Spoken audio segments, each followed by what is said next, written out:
nakoki te ekobosana yo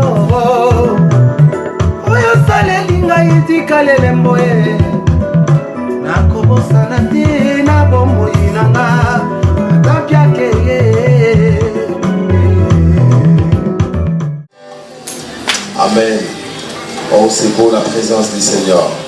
C'est pour cela que quelqu'un disait dans la Bible, vaut mieux un jour dans tes parvis que 1000 ans ailleurs. Quand on entre dans la présence du Seigneur, réellement dans la présence du Seigneur, on n'a pas envie de sortir. On a envie de rester là, comme Pierre disait, que nous construisions des temples, des tentes. La présence glorieuse du Seigneur nous fait tellement du bien. Alléluia. Dieu est merveilleux. Est-ce que quelqu'un peut dire Dieu est merveilleux? Je dis à quelqu'un, Dieu est tout puissant. Qui croit que Dieu est tout puissant?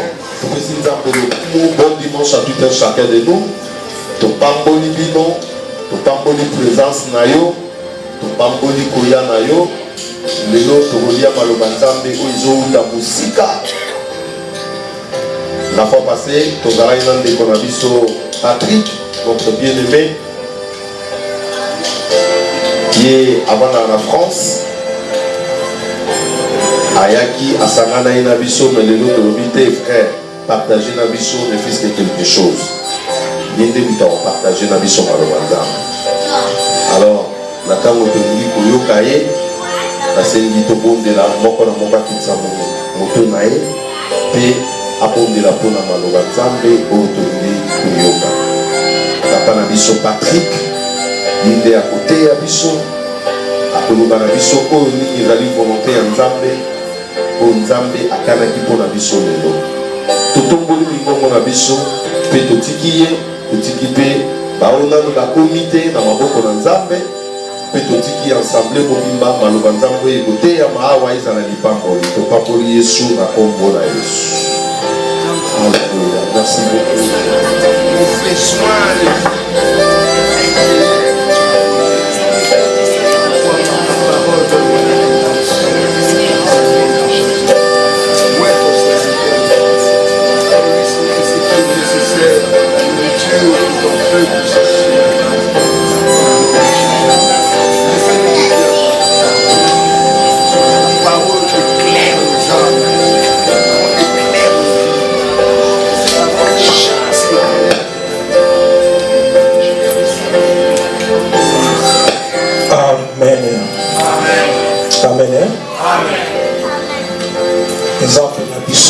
sous le courant na opportunité à permettre biso kokuta na susu na tongo ya lelo eza azarité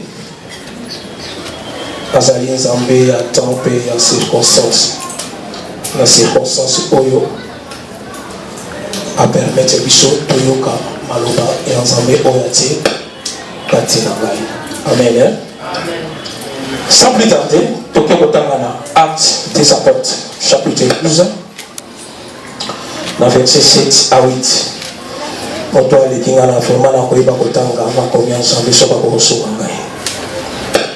Kati na biso so ki bongo zali. Acte combien? Acte 12.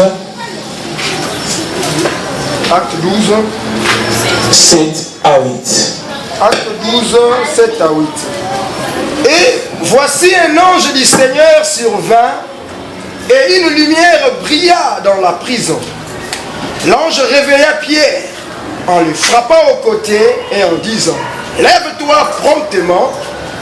Les chaînes tombèrent de ses mains. Et l'ange lui dit: mets ta ceinture et tes sandales. Et il fit ainsi.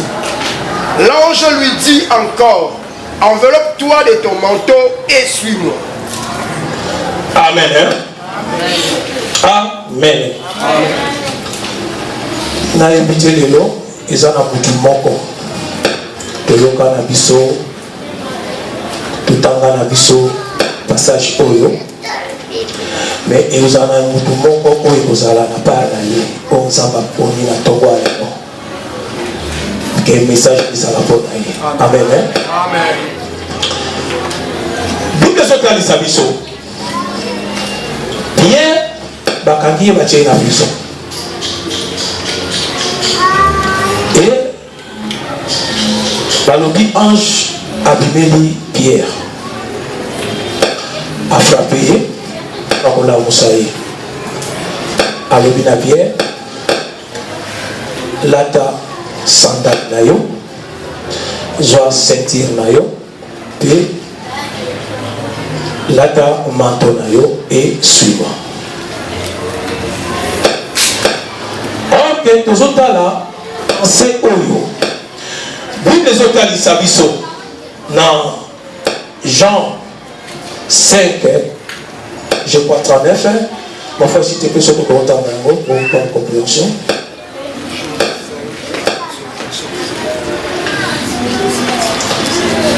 Jean 5, 39. 5, 39, je lis au nom de Jésus. Amen. Vous sondez les Écritures parce que vous pensez avoir en elles la vie éternelle. Ce sont elles qui rendent témoignage de moi. Amen. Il y a ce pharisien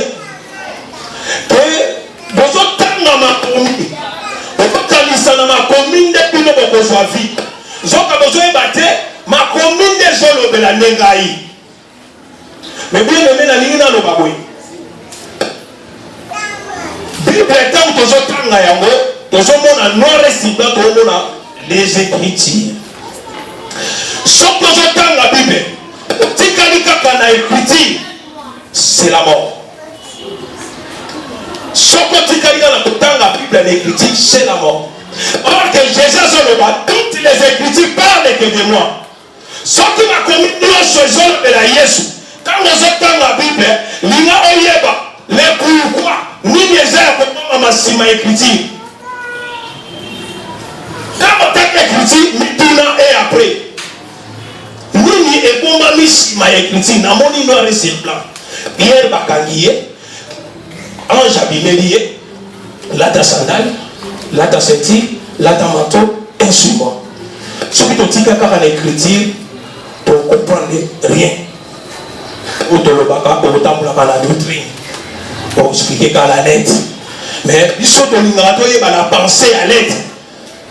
Ni les accords de ma lettre. Amen. Amen. Ok, tu dois comprendre ce qui te m'a dit dans le chapitre 1. Héros d'Atangi, Jacques. Bakati Jacques et Moutou. La deuxième personne des Alaki Pierre. Oh, Pierre n'a pas dit la prison. Comme il y a qui Bakangaki Jacques Bakaki et Moutou, n'a pensé à Pierre il y a qui gagne une personne dans les eux-mêmes. Désespéré. Espoir des alliés sous-soutés. Confiance en ensemble des alliés sous-soutés. À l'ongoli senti, à l'ongoli chaussée, à l'ongoli manteau, à José la mort. Parce que Ayeba qui ne connaissait pas Kataki Yamuto. Maintenant, ils sont dans l'angaï. Sans oublier, nous sommes aux Zambé, au Christ a fait ça qui est. Au Christ a bâti, dans le petit cabinet va faire l'été. Dans le cabinet de consolateur, autant que nous qui nous souffrent à Moki. Le Saint-Esprit.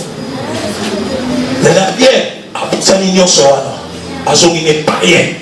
Mon papa m'a dit que je m'en vais savoir là. A dit qu'il n'est pas savoir là.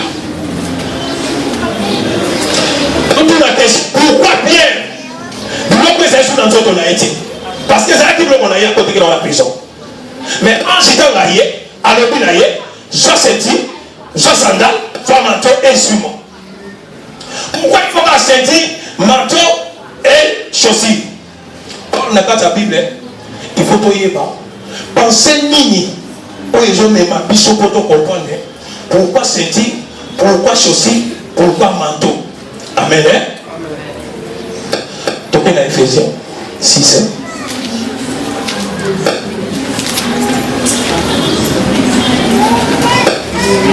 Ephésiens 6, 14. Ephésiens 6, 14. Tenez donc ferme et ayez à vos reins la vérité pour ceinture.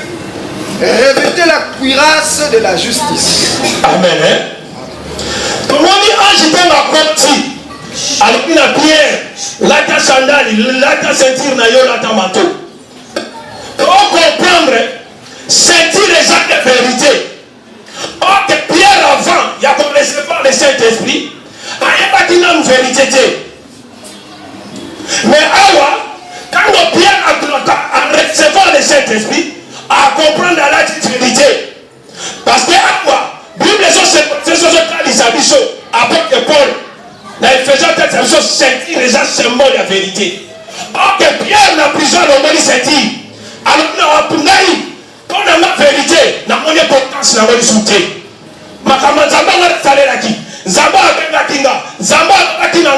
Mais comment aujourd'hui, dans la situation où on a fatigué, on a dit la vérité. Et si on a la vérité, parce que je suis dans la prison, là on a dit la vérité. Là on a dit senti. Là on a dit la vérité. On a dit la vérité. Amen. Pierre a dit qu'il y a une vérité et ça a été abandonné vérité. Total du verset 15. Toujours Ephésiens 6, 15. Mettez pour chaussure à vos pieds le zèle que donne l'évangile de paix. Amen. Ok. Qu'il s'appelle ça qui Pierre et Zalaki, mission est comme un peuple ensemble. Il a enseigné parce qu'il était apôtre de Juifs. Mais à la Bible, les autres disent ange à côté de la ta sandale na yo. Pierre a le qui sandale na ye. Alors qui n'a son évangélité. Non, il y a l'évangile à Korapi. Parce que Jésus est trouvé dans la prison. Il est sorti qu'il est dans la prison. Il y a personne qui est évangile, on est dans la terre partout. Mais aujourd'hui, il a retrouvé la prison. Et c'est nous qui avons gardé l'évangile Katinanga. On a gardé parole Katinanga. Dans son atina nangote. Alors, on s'en a fait évangile. Parce que, à mon avis, il faut pas cater un mot tout. Ou pas bon. Alors, tu penses à un mot tout. Ok, on dit, quand vous faites que ma cater un mot tout, mais bien aimé, dans la vie chrétienne, nous sommes tous appel mon côté. Nous sommes tous appel mon côté. Nous sommes tous appel mon côté.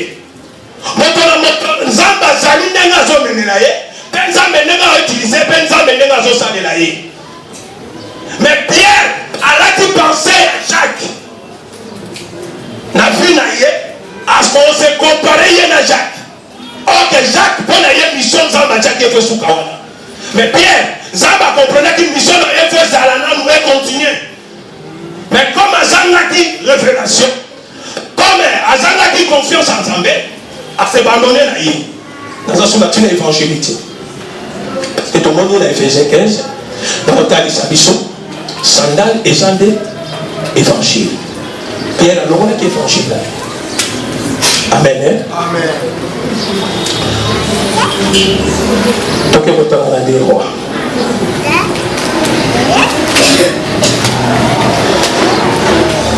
Vous avez des rois 2.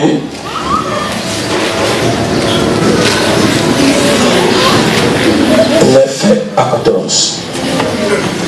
2 Rois, chapitre 2, verset 9 à 14, je lis au nom de Jésus.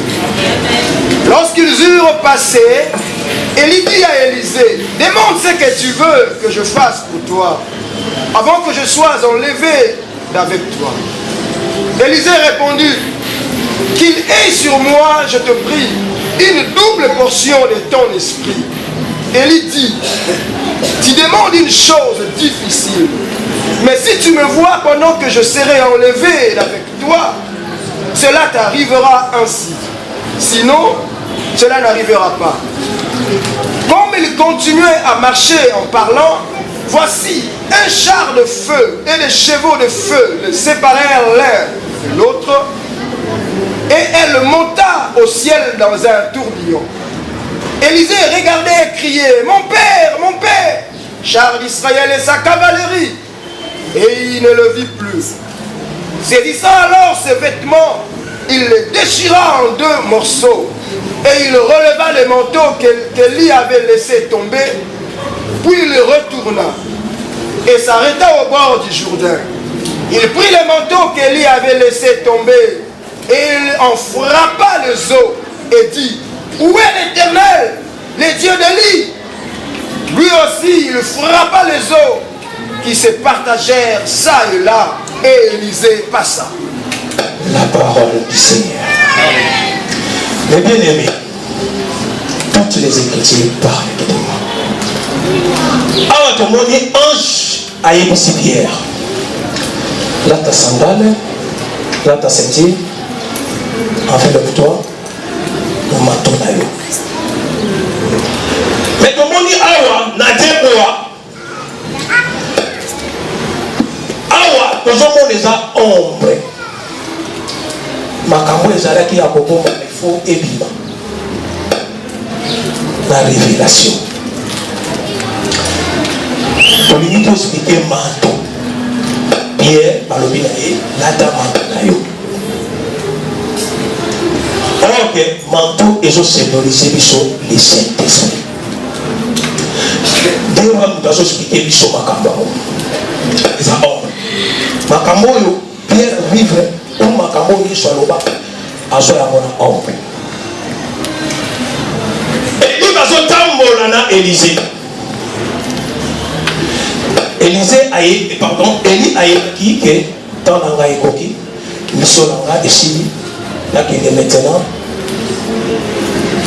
na ngonga o Nzambe aliga sala pour ngai.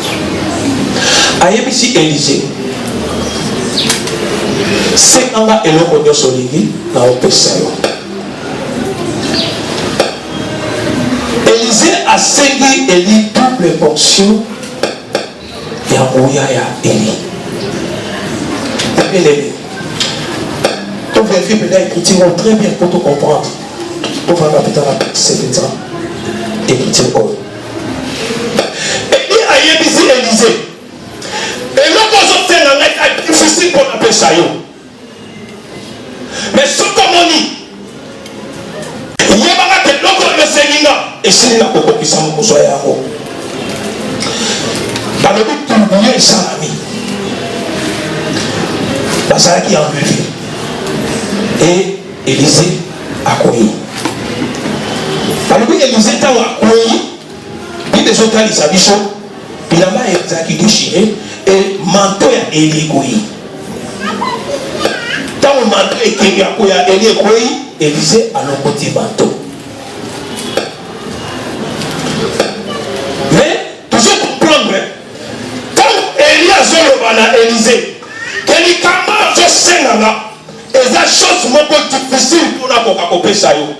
Mais aussi le cas yemo comme dans le bin à Élisée, senganga et le cognon sur yo lingi, la coupé ça.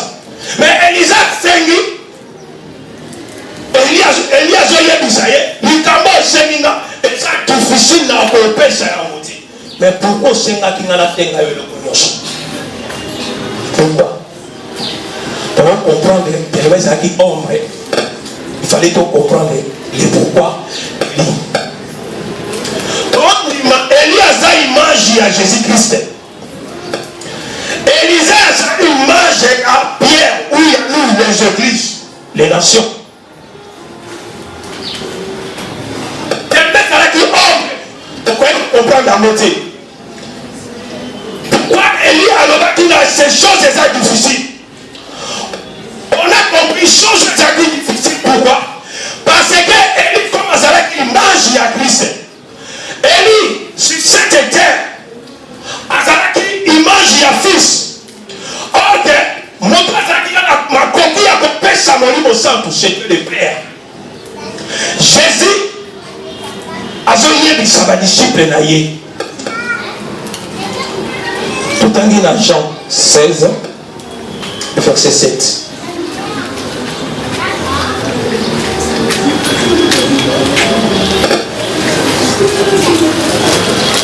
Jean 16, verset 7.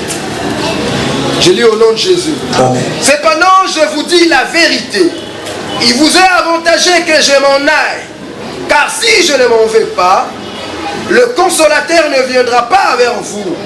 Mais si je m'en vais, je vous l'enverrai. Amen. Amen. Et bon, nous l'avons ce qui n'a créé mon livre centre. Il faut que recevoir le Saint-Esprit. Quand tu m'avais écrit, Moussou, il est sorti le pas. Na papa, attire la bino les consolateurs. On a content pour la bino qui le souka ya mokili. On a content qui s'abîme ma camonio so. Amen. Amen. Ah, Eli, alors dit, je sais dans les difficile pour la paix ça yo. Parce que Elias a une image de fils. Yesu te demande à lui, il faut dans la kenge. Porte les consolateurs, Elia. Mais mon temps qu'on pèse à les consolateurs, à partir de le Saint-Esprit, c'est le Père. Donc, Eli dans la Bible, il disait que choses sont dans les difficiles. Parce que quand il a une image de fils, fils a qui n'a pas compris à comprendre sa monime au santo. Fils a qui n'a pas compris à comprendre sa monime au santo. C'était promis seulement. Papa n'a pas compris ma coquille. Il y a moyen sur le niveau de la Kende afin que le Père attire dans les consolateurs. Alors, il y a un mot de l'Obaka. Dans le bateau, il y a la divinité. Le Dieu, le Père, Fils et le Saint-Esprit. Qui va t'amener, va jamais ça. Nous avons moi, nous avons mon sang. Nous sommes au Bougarabo. Rapport, l'écriture. Parce que l'écriture, nous sommes dans parce que ceux qui ma commençant aux autres dans la lettre, on comprend ma commençant pété. Mais ceux qui ont dit, on compte dans la profondeur, on va la pensée à l'être, on comprend. Alors la Bible les a clairs, les autres dans les abyssaux. Et il y a le but à comprendre ça parce que Azara qui a image à fils. Mais le but a dit, ceux qui ont menti, n'a pas dit qu'on a menti d'ailleurs. Il n'est pas que l'on conseille aussi les besoin. Tout le monde a dit Élie a menti, et il a mis déchiré, Élisa Boyi et le manteau. À recevoir le manteau, pour obéir le Saint-Esprit. Pourquoi tu obéis le Saint-Esprit le manteau? Au fait, dans la Psaume 13, 13, je crois bien. 13. 13, chapitre, vers. Toujours dans les rois. 2. 2 Rois 2, 13. Il releva le manteau qu'Élie avait laissé tomber. Élisée regardait et criait, mon père, char d'Israël et sa cavalerie. Et il ne le vit plus. Mais bien aimé, ceux qui vous entendent, vous me vérifiez et critiquez vos temps, ils sont où. Vous comprenez Élisée, tant où Élias a bien naïe, pour Azala serviteur à Élie, et c'est comme mon côté avec un père. Mais avant on a vexé tous. Alors dit, Élisée, quand vous m'avez menti, à Kiti, quand à Kiti, Balobi, Élisée a dit, Père, oh, là tu comprends maintenant. Élie, n'a pas qui n'a image de fils. Quand on m'a dit, il a fait la position à papa. Parce que Élisée nous a dit des ambitions. Élisée a dit, Père. Quand on a dit, Père, à ce moment, tout le monde m'a dit, le Saint-Esprit qui dit. C'est ça le but. Ce qui n'a pas été, mon livre, mon sang doit quitter. Il est avantagé que je m'en aille. Ce qui n'a pas été, papa continue dans les consolateurs. Or que Jésus sur cette terre, à comprendre ça, mon livre, mon sang, tout quoi, ça a dit fils. Il fallait prendre la position à papa. Quand le Jésus a pris la position à papa, et le Saint-Esprit qui t'a dit, et les jours qui n'a pas tenu compte, les disciples vont recevoir le Saint-Esprit. Parce que Jésus a joué la position à papa. Tout ça, il y a un seul Dieu. Papa va amener la lettre. Quand on a sonné la position à papa, et le Saint-Esprit, Élisée, quand on a suivi le manteau, quand on a gagné père, manteau est quoi, de comprendre, il a reçu le Saint-Esprit. Et après, tout le monde dit Élisée, quand on a Élisée, a suivi le manteau. Abadoso, kakanzela bayaki. Quand on a commis devant ce modèle, Élisée, et là on y est baki. Élisée a compris les ténèbres dans Zahawa. La femme est dans le manteau. Et j'allais manger mon sang. Oh, il y a un avec un montant qui s'habille dans le sous-gamokili. Oh, il y a un qui s'habille Et ils ont compris que Dieu, devant Jourdain, nous avons un manteau où il y a cet esprit. Parce qu'il faut enseigner, il faut la il faut orienter. Alors, Élisée, Azalaki a bâti, a compris que j'ai le Saint-Esprit à moi. Azuka a manteau, il a frappé dans Jourdain. Jourdain fait. Élisée a dit. Oh, tout le monde a pris à Pierre. Tout le monde a Pierre. T'as pas le d'ailleurs. Soit sandal. Là t'as senti. Hey, là t'as manteau d'ailleurs. Pierre, quand on a su trois choses à accomplir en haut. Tant on a dit senti, on a dit sandal.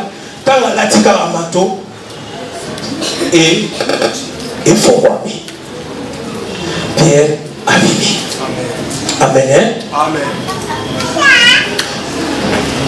Merci, papa.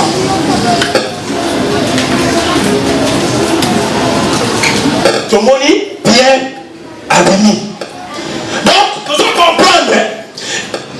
Image, tout le monde est pas à Élysée. Devant obstacle, devant situation, Élysée a dit toujours cet esprit catinaï. Mais tout le monde dit Pierre, devant situation, devant obstacle, Pierre a abandonné tout. Parce que le Saint-Esprit même nous a coopéré.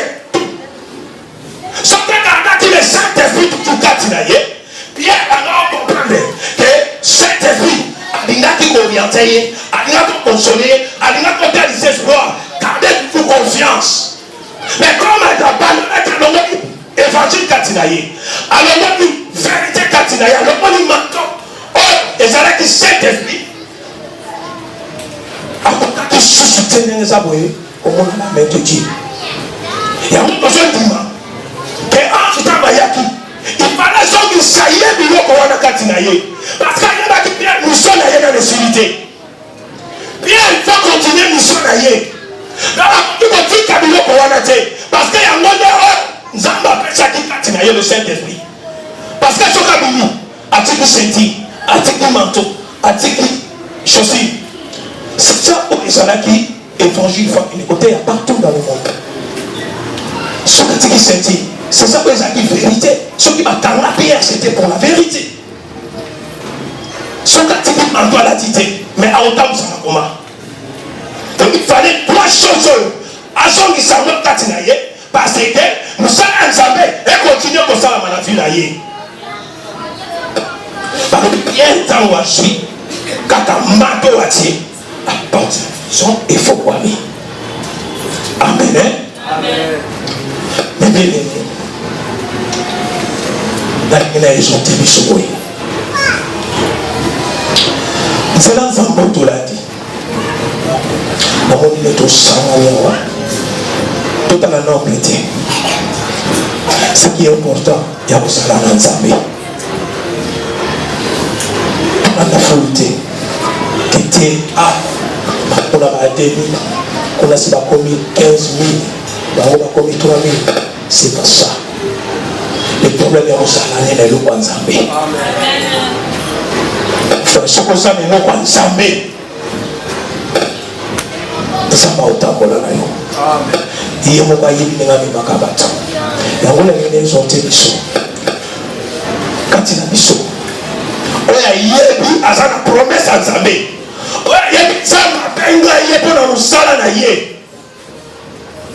Abandonnez-y.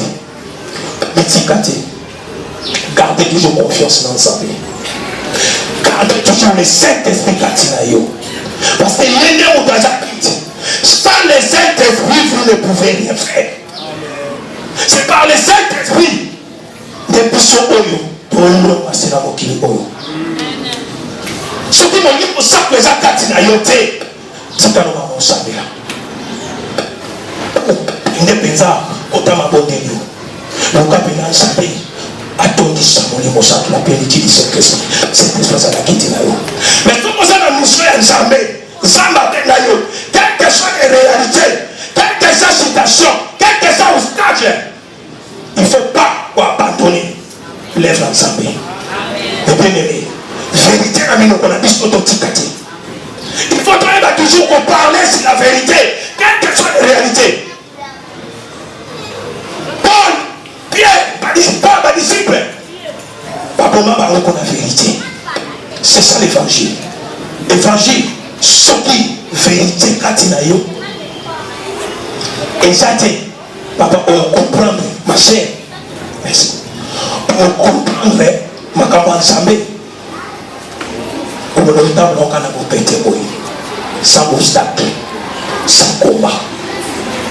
On a ma campagne Zambé, puis nous avons Zambé. Il faut vivre la vie de moi. On a comprendre dans Zambé. Mais la vie n'a pas nous voyons la cause de l'homme Zambé. Nous voyons la question de Benga. Mais si on dit ça, Benga, on dit que ça n'est pas Zambé. On dit la vérité dans mon nom. Si on dit ça, Benga, on dit que tel qu'on va aller par Zambé, évangile. Tel qu'on va Zambé à solo. Annoncer la bonne nouvelle. Tel qu'on va Benga, c'est et nous avons toujours autant on a la molie centre. Pour ce qu'on a abandonné le Saint-Esprit, les choses qu'on a encore gâtées. Sans le Saint-Esprit, on ne peut pas vérité. Sans le Saint-Esprit, on est évangile. Vrai évangile. On ne joue pas l'évangile de Yoga. Il y a prospérité. Il y a la bénédiction. La bénédiction, non, non. Tout le monde a la question. Pierre a joué Isaïe. Maître, tout qui n'y a son. Tout l'année. Et bon, on est au soir. Et ce pas Isaïe au soir. C'est la l'école. Tout le temps la question. C'est quoi? Tout le temps la Bible est besoin de nous. Pas bien ni au besoin de Yébi et ton tiré de sa mission que ma pierre apporte la tika. Pas bien ni. On va s'arrêter de dire sous maman. On peut dire que pierre et Watika. On suit pierre et Watika. Tout dit.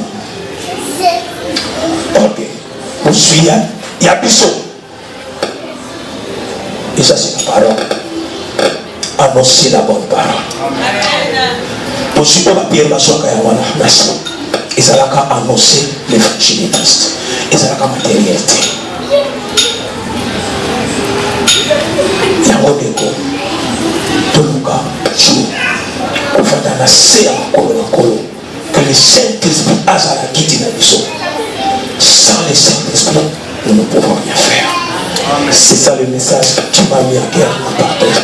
Non, pour te voir. Pour te donner la porte dans les eaux.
Yeah.